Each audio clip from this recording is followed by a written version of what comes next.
The easiest way to tell when your plant needs to be repotted is when it's root bound. What does root bound mean and how do you repot a root bound plant?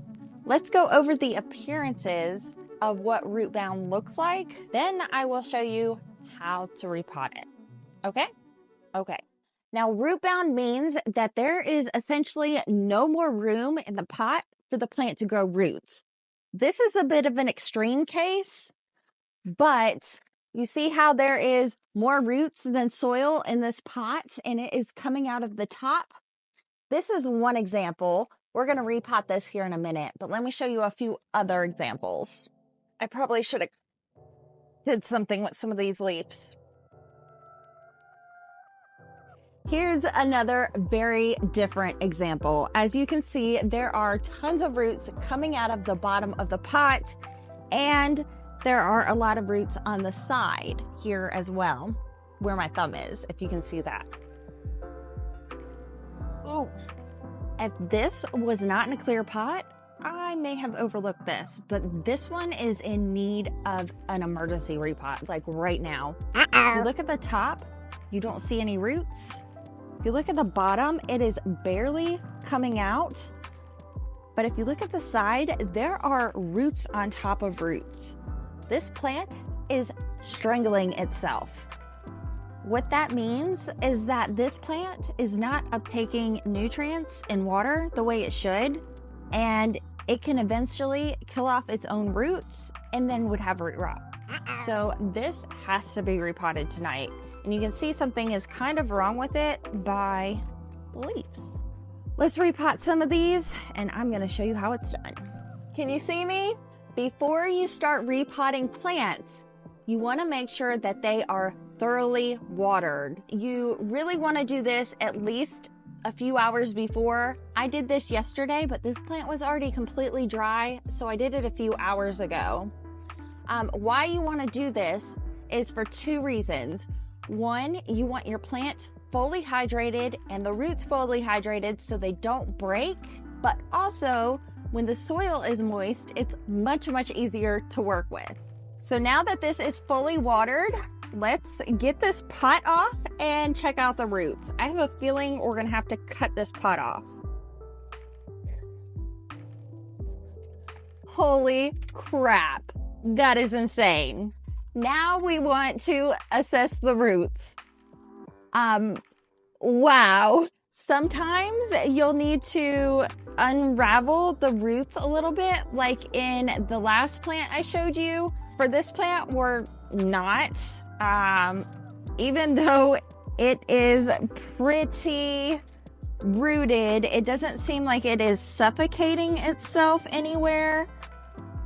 This guy looks okay. I need to go find a pot for this and grab some soil, so we will be right back. This is the pot that I'm gonna go with, which looks a lot bigger, but it's really not that much bigger. One thing I want to mention is if you see any black, brown, or squishy roots, or if a root feels like paper, like the paper on a straw with a string in the middle, you want to cut those off. Those are bad roots and they can cause a lot of problems for your plants. So now we're ready to plant this plant. First, you want to add some soil into the bottom of the pot and make sure you can cover the root ball in the pot still.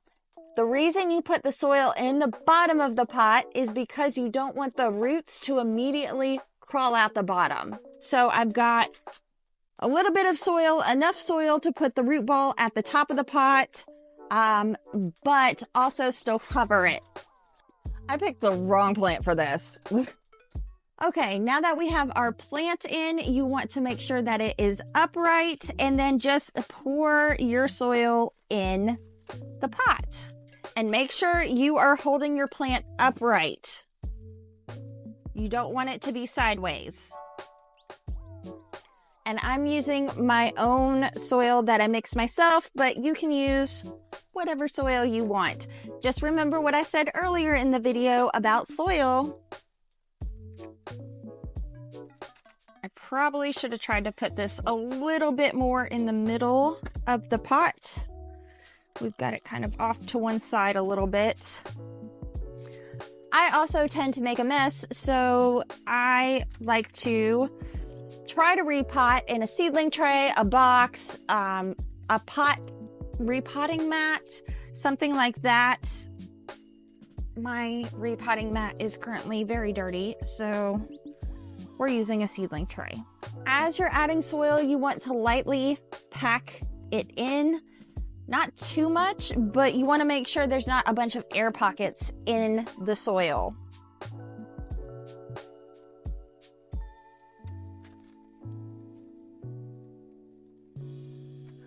All right, we're done. We're gonna check it and make sure that there's no air pockets. I can look, but if you don't have a clear pot, just kind of go around like this and push down.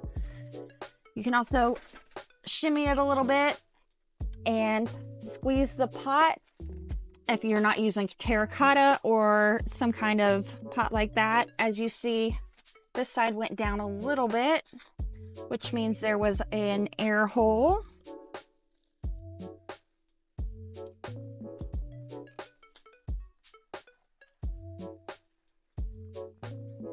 The last thing you want to do is water your plant. I know you just watered it, but you want to water it again as this soil, the new soil, is dry. You want to make sure it's nice and moist. So that is the last step for this plant, and then we can move on to the next one. I'm going to have to do this off camera. Be right back. The next plant I'm going to do on camera is this plant, which is in moss. Sometimes the soil is going to need to be removed from a plant if it's too compact and dense, or it's not very good soil. In this case, we're not working with soil. We are working with moss, but it still applies. Once I get all of this moss off, I will show you how to take care of the roots at the bottom.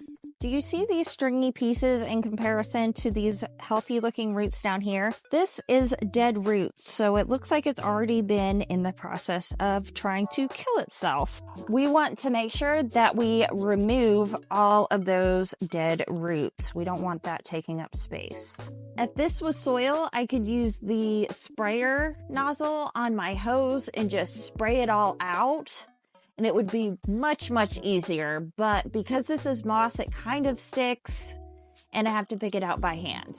I've got as much moss as I can off without removing this bottom, and because so many of the roots have already kind of like died in the middle, I am going to want to mess with the bottom of this. When I say mess with the bottom of it, I mean like untangle it a little bit to try to let them grow like downward instead of amongst each other. And how you do that is you try to find the end and you kind of just gently pull until it doesn't give anymore. And this also takes a lot of time. So you want to do the repot before it gets to this point, ideally. That literally took like 3 hours. I'm not even kidding. My fingertips are raisins from touching that moist soil. But we are finally done and we have it all untangled. It's okay if you break a little bit of the roots, the healthy roots, but try not to break them all.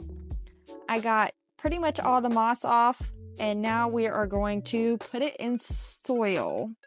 This is what it was in, and I have 2 different pots I was going to put it in. Now, they don't look that much different, and this one doesn't look that much different, but they are, okay? I decided to go with this one,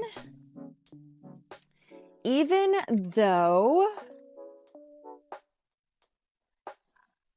the roots nearly fill it, just because when you put it in this one, It looks like so much soil. And additionally, the roots were so like suffocated. I want to make sure that it's going to grow nice, healthy roots before putting it in a much bigger pot. So we are going to put it in this one. And we're going to do it pretty much the same exact way as the last one. We're going to put a little bit of soil in the bottom of the pot, like that. And then we're going to put the root ball in, like that. And then we're going to put soil in it. Make sure to press it in. Give it a little shake. Squeeze the pot if you can. And it's not ceramic. That just went down a lot. So add more soil on that side. Press it, squeeze it. I feel like that Charlie XCX song with Billie Eilish. Press it, squeeze it. I don't know the rest of the words we can add for this particular mix, but maybe you can add something in the comments to make it a remix. We've got it all done. Now we need to put it back in its home and water it. And that's it. If I missed something, drop it in the comments to help the newer girlies, gays, and theys. YouTube thinks you'll like these videos next.